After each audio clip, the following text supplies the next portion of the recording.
Welcome to the Grow My Cleaning Company podcast with your host, Mike Campion. If you are passionate about the cleaning industry, you are in the right place.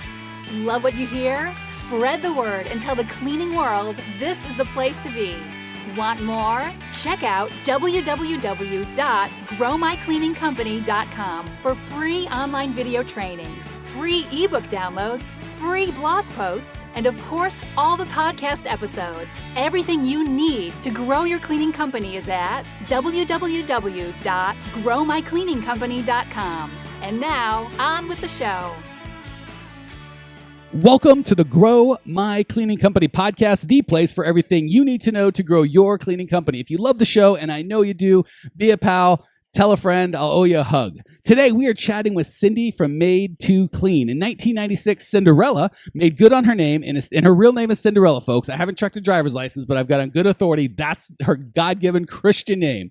She made good on her name and established Maid to Clean, a residential and commercial cleaning company serving the D.C., Virginia area. Flash forward 15 years, and Maid to Clean is the Washington, D.C. area premier cleaning service with a staff of over 40 and its first franchise operation in Bethesda, Maryland. If you want to reach out to Cindy and her team, you can get a hold of them at www.maid2clean.com. Cindy, say hello to Cleaning Nation. Hello, everybody. Nice to meet you guys today. So glad that you're here. And I'm sure, and I hate to do this because I'm sure you have this discussion 47 times a day and it's boring to you, but it's fascinating to me and my listeners. So I got to understand, would you like to be called Cindy or Cinderella, and why? Let's see, Mike. I think that I prefer to be called Cinderella, mostly because that's my real name. Cindy is a name that Sister Rose gave me in Catholic school. She was tired of all the kids making fun of me. Aww. So one day she just announced in class, from here on, just call Cindy Cinderella. Call Cinderella Cindy. So Cindy isn't my real name, and Cinderella works just fine for me. Well, Sister Rose is not here, and on Grow My Cleaning Company podcast, I will call you anything you want, my friend. So Cinderella it is, and next time you see your parents, buy them a beer, give them a hug from me, and say, best name ever. Thank you. I will buy them a beer. All right. Before we get going, your story, just from the intro, your story is fascinating. I would love to hear all about what brought you into the cleaning business and how you got to 40 employees and what made you decide to franchise. Just give us a quick overview. I'm dying to hear a story. Well, Mike, I got to tell you, I think it's just been destiny. When I was a very, very young girl, I was about 11 years old. Some friends and I got into my uncle's beer stash, and we drank a beer. We didn't like the taste of beer, so we dumped it down the kitchen sink. When my aunt got home, she could smell the beer in the sink. She knew we'd got into the beer. So as punishment, I, of course, owned up to having drunk the beer. As punishment, she took me with her to go clean a house. And it was this big, humongous house. The owners had a party. There was dishes and beer glasses, champagne glasses, cigarette butts everywhere. It was just nasty. I didn't know anything about cleaning. I didn't know anything about organizing. I had never worked a day in my life. So as punishment, she just left me there all day and said, you've got to clean this place up. And so I didn't really make much headway, but, some hours later she picked me up and lectured me and said to me, if I didn't straighten up and get my life, on the straight and narrow, I would be a cleaner the rest of my life. And she was trying to tell me, if basically beer drinkers end up cleaning for their whole life. And so here we are, many, many years later. I'm still a beer drinker, and I'm still cleaning, and I love it. But just so you know, my life story is I went to school at the University of Texas. Then I was a Peace Corps volunteer. Somehow I ended up here in D.C. after Peace Corps, and I started working in the hotel industry and thought that, my passion was going to be hotel management. I started my way in the hotel in the housekeeping department. And years later, I found myself cleaning houses on my days off and on weekends. And one day I just realized, I just woke up and thought, what the heck am I doing? Why am I working in the hotel industry? I love cleaning. And from one day to the next, one day I went into the office at the hotel, quit my job, and the next day I officially started Made to Clean. And I've been cleaning ever since. This year is our 20-year anniversary. Wow, congratulations. That is such a cool story. And I love that, cleaning up after people and drinking as a child, maybe not the best way to live, but as an adult, there's worse ways to go. Absolutely right, Mike. I drink as much as I want, of course, in moderation. But I do both. I enjoy cleaning and just enjoy life altogether. So I think a beer every once in a while isn't a bad thing. Not in the least. All right, I'm so excited to have you on the show. Thank you so much for sharing your story. Let's turn this around and see if I can give back to you some. What's going on with your business? How can I help you grow your business and achieve your goals today?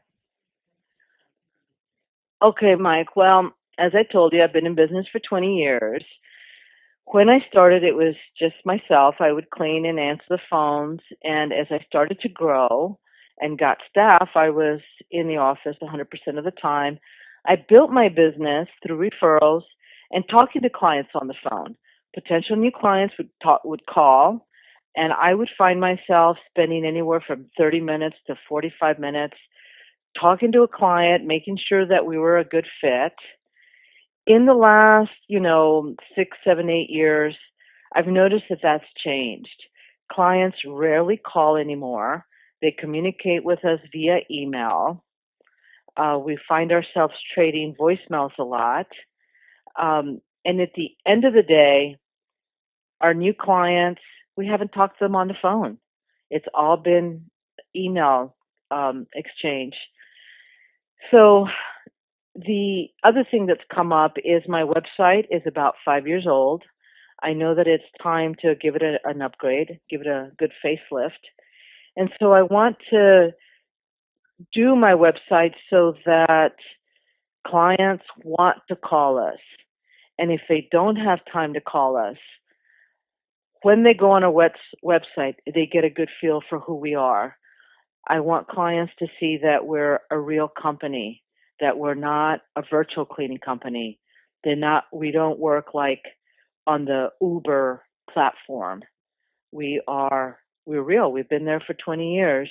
I want clients to come on our website and get a good feel for us. I want them to feel like they can drop in the office, have a cup of tea with us, talk. They can see the staff. They have a way to contact us.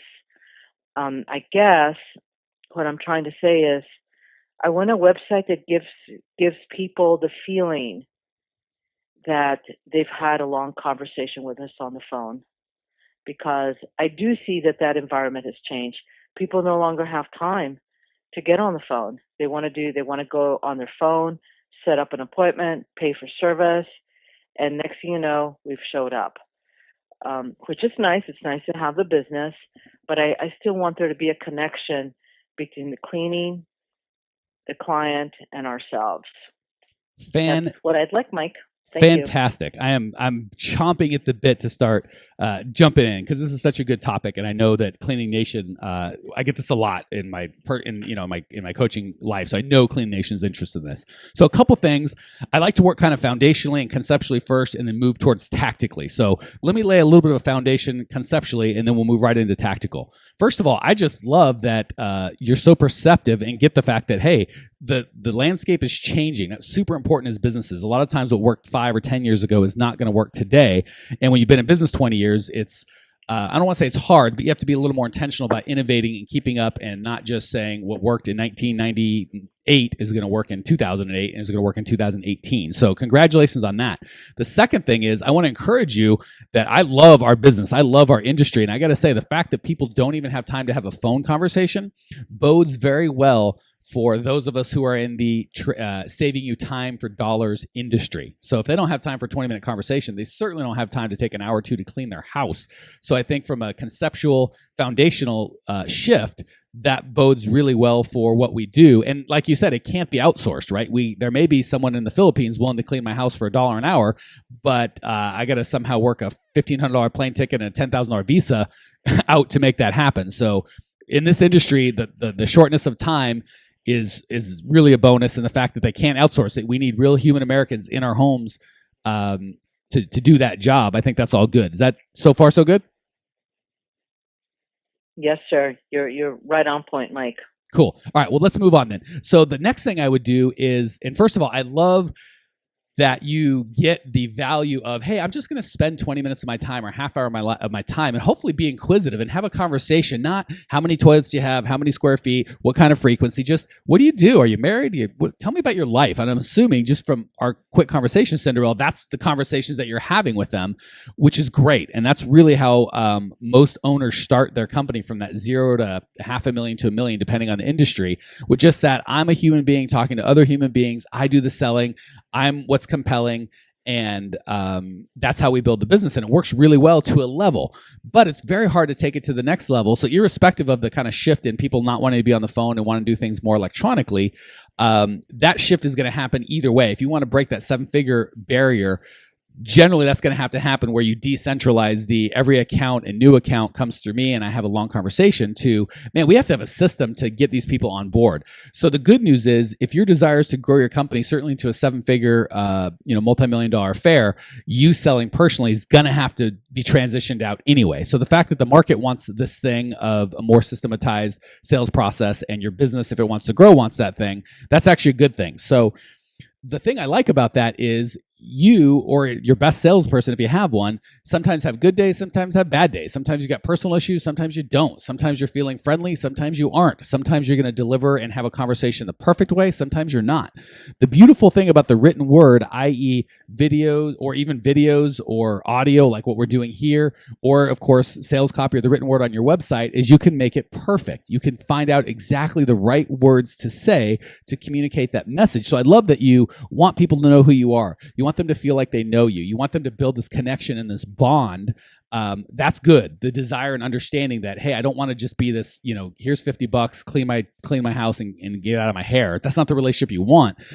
So I love that you get that there needs to be a relationship, and I love that you're open to creating that with your website. So the way to do that is, and again, I can't get too deep into this piece of it, but you really got to understand your customer's pain, right? So if you say, hey, here's $50 off your next cleaning, that may be your customer's pain. But if you say, would you like to reclaim your weekends? Are you sick of working 60 hours a week and coming home to a messy house? Do you feel like your house is a representation of how your life is? If you start having those kinds of conversations, you see the difference between $50 off, all our maids are certified, we're green.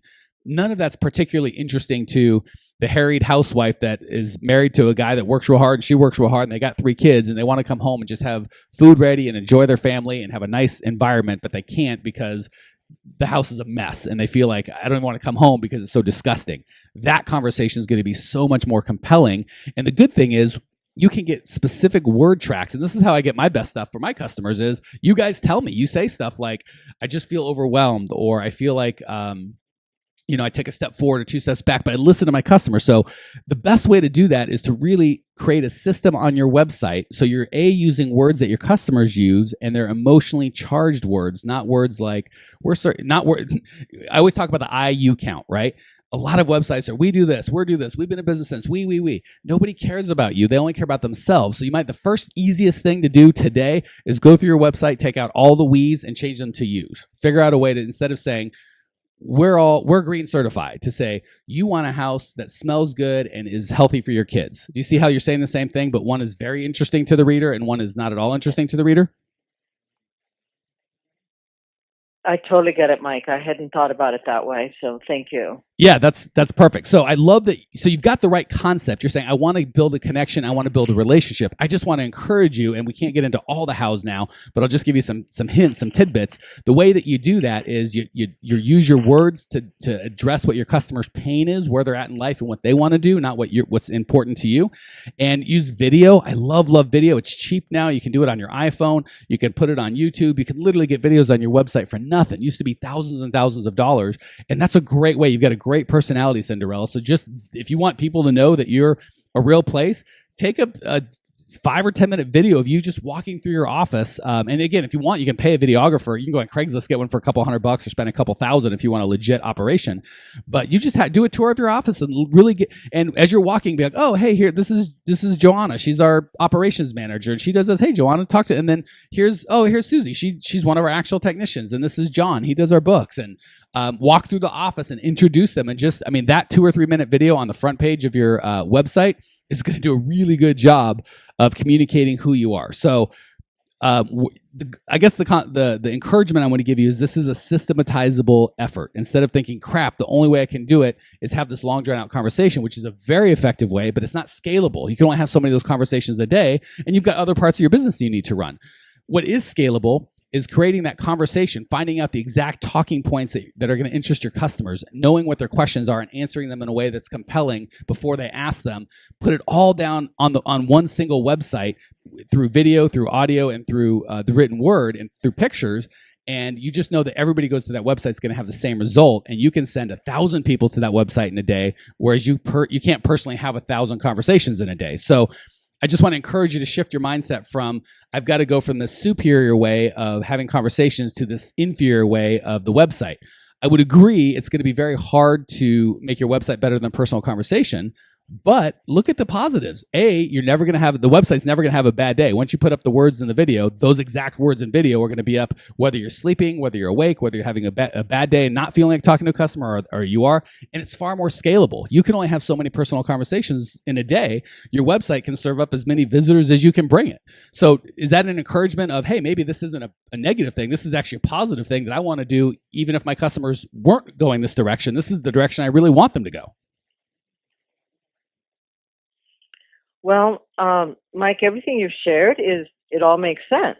So then my next question would be how do I go about finding a company who can put this together? I know that I can Google, and get a company who's going to put a website together for me. But one thing I've learned is just because you've taken, a 6-month course on how to put a website together doesn't really mean that you know what a real website needs, or what a website needs, or what a company needs. So my next question is, if I'm going to take your advice, which totally makes sense to me, is my next step is, okay, find someone who can give my website a facelift and integrate all these things, the videos, the words. So now, where do I go? Where do I get this company, this website building machine? I am so glad that you asked that question, because that is so key, and I don't think that's been brought up on this podcast before. So thank you. That is a question absolutely I should have answered without you even asking to help Cleaning Nation. So thank you. Let me answer that. So again, I don't want to just give a specific go to this guy or this company or that company, because things change and these podcasts last forever. So I don't want to make a wholesale, this is a good company. Who knows who's listening to this when. So instead, let me give you a tool and equip you to pick the right company or company that's going to work for you. So you don't get, I don't want to say screwed. So you don't just get, like you said, there's a lot of different skills that work into it. So yeah, let me just kind of equip you with the tools. Great question. So first of all, most people look for a web design company, and the way they choose that web design company is the web design company reaches out and markets to them, which is fine. And then B, they look for, well, show me some websites that you've done, and they show them the websites and they go, wow, my website looks like crap. That website looks gorgeous. And they give them however much their fee is. And then 2 months later, however long it takes, they've got a gorgeous looking website that performs equally well or poorer than the website they had before. That's the wrong way to go about it. What you want to do is find somebody that is an expert in client attraction. So you really want a client attraction expert, and then either have him hire the technical guy or gal for you, or be the technical guy or gal. Oftentimes they're not the same human being. So I'm really more interested in what do you know about client attraction? And then I'm going to have that person manage the process of my website. People get so confused and they think the website's a whole different animal. It is not. The way that you attract clients is the same online as offline, as with pay-per-click ads, as with traffic, as with speaking in front of a group, as with a lunch and learn, as with direct mail, on and on and on. It's the same thing. And the components are, and this I have said on the show, but it bears repeating. You need to know who your ideal customer is. That's up to you. A coach can help you walk through that, but a client attraction or marketing guy is not going to be able to help you with that.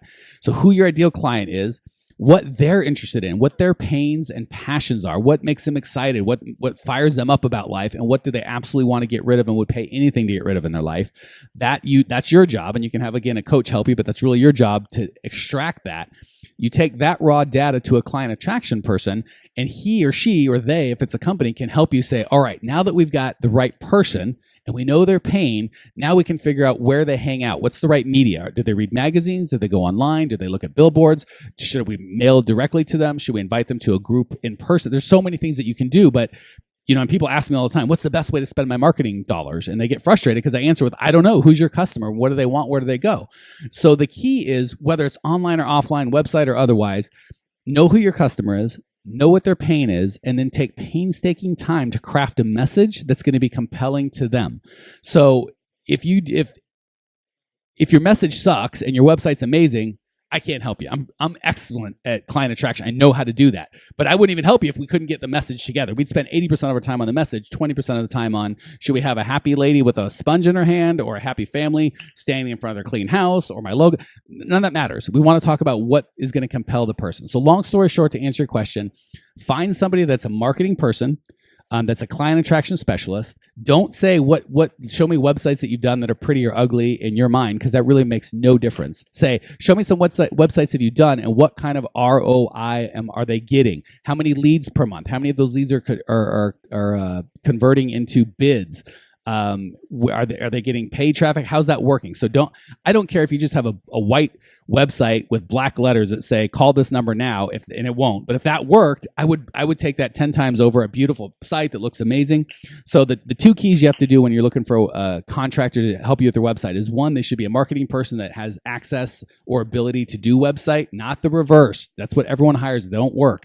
And the second is, you want to kind of quiz them, not on show me projects that you've done, and if I think they look good, or if I show it to my family and they go, ooh, that's impressive, that looks fancy. There's a lot of branding. There's a lot of name recognition. We don't care about any of that crap. We only care about conversion. So first, they should be marketing people that have the ability to do websites, not the other way around.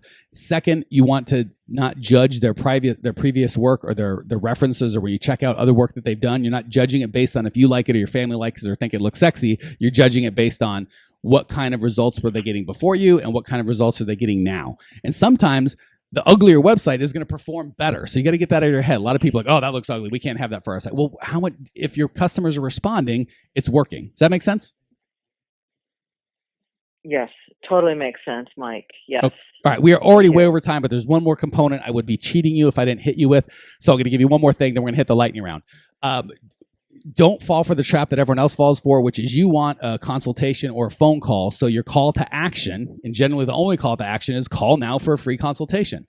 You are saying call now for a free consultation, but you have to understand your customer's reading call now to be pestered by a salesperson. And I'm not saying that's what you do, but that's what they think you're going to do. And that's really all that matters. So you've got to find a call to action that is going to be enticing to them. So I like what I call lead magnet, which is, give us your email address and we'll email you a consumer's guide to choosing a housekeeper. Well, that's very interesting to me. If I'm looking to choose a housekeeper, there's no pressure. I'm probably 5 to 10 times as likely to email in for that than I am to call and get pestered by a salesperson. Or, email in now for 7 things you must know before hiring a housekeeper, or 7 atrocities that happen if you hire the housekeeper wrong. Something like that, where you find out from your customer what's their passion, what are they excited about, and then give them something relating to that in exchange for their information, or what they're scared of, what they're afraid of, what keeps them up at night, and then give them a piece of information. They'll educate them on that. And then once they raise their hand and give you their information, their email address, their phone number, now you can continue the conversation in a systematized manner. Maybe day one, you give them the thing that you promised. Day two, you send them this. Day three, it's a coupon. Day four, it's a call. And for the rest of time, you can communicate with these people and educate them on what you do and let them know that you're a real person and all that sort of stuff. Does that make sense? Yes, Mike, that does make sense. All right. I know I've gone fast, but you have such a good question and we're way over time. So we're going to move to the lightning round. 3 quick questions. You're going to give 3 amazing answers. Question number 1, what's the best piece of advice you've ever received? The best piece of advice I ever received was from a consultant who was working with me at the office. On a day-to-day basis, she would see me interact with clients and interact with my staff. And one day she said, you know what? You are your own worst enemy. Get out of your own way. Trust your employees. Trust them. Trust them. They know what they're doing. I had another office assistant working for me, but I wanted to handle all the calls. I didn't trust my office assistant to be on the call to do her job. So this consultant said, get out of your own way and trust your people to do the work they know how to do. Even if they don't do it as good as you do, let them do it.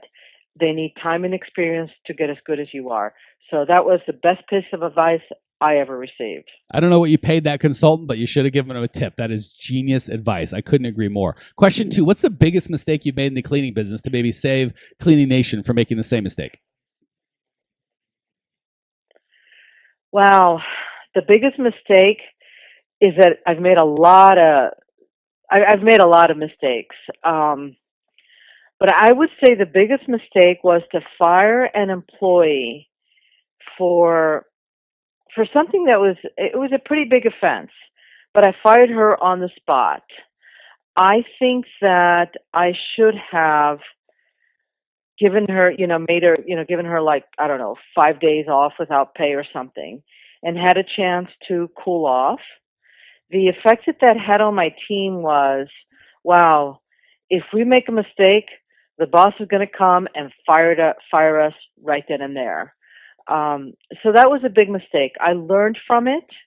I learned that you have to take a moment to let your feelings come down, let your emotions go away, and then make your decision after you've had some time to think about it. Okay, fantastic. And maybe even talk to other people. Right. Yeah, go ahead. No, that's great advice. Last question. What's one idea owners of cleaning companies can put in practice today before they go to bed to improve their lives or their businesses? I would say that the big secret to my success now, Mike, is that I've learned to trust my employees. I've learned to forgive them, and I've learned to be patient with them. They're not perfect. In business, sometimes when employees screw up, we want to fire them right away or we want to give them a write-up. And the reality is, a long-term employee is sort of like a child. If you want your child to be successful, you spend day in, day out with them. You go with their mistakes. You don't make, obviously there is discipline that needs to come into play. But for me, I have many employees that have been with me 20 years, 18 years, 15 years, 10 years. And I've built them by giving them trust, by being forgiving, and by being patient. And I think that's the key to any relationship, personal or business. That is, man, I couldn't agree more. And the fact that you've had employees for a decade or decades in the cleaning business shows that you are absolutely doing something right. One of my favorite quotes from Jack Welch, who was known for just going in, they called him Neutron Jack, because he'd go through a building and the people would all be gone, but like a nuclear explosion, but the buildings would still be there. And he had an employee had made like $500,000 mistake that literally just cost GE $500,000. And a reporter or a coworker had asked, "Man, are you going to fire that guy?" And Jack said, fire him. I just spent $500,000 training him. There's no way I'm going to fire him. So even the guy that does a lot of firing gets what you're saying, Cinderella, which is you've got to nurture these people, and it truly is an investment. And the more you've invested, the more valuable they become, and you have to be a little more hesitant to part ways. All right. Cinderella, thank you so much for joining us. Thank you for sharing your passion and your desire to grow. I appreciate you. Cleaning Nation appreciates you. If you want to check out Cindy's show notes page and discover everything you need to know to grow your cleaning company, go to www.growmycleaningcompany.com. Leave your questions, your comments, your rude remarks. I will see you there. Congratulations! You are now 16% smarter. Still can't get enough cleaning goodness? Go to www.growmycleaningcompany.com for more of the good stuff. Ever want to be rich and famous? Owners of cleaning companies as well as industry experts can apply to be featured on the show by emailing our producer Natalie at support@growmycleaningcompany.com. Until then, don't miss out on all the latest cleaning industry lovin' at www.growmycleaningcompany.com. Check it out now.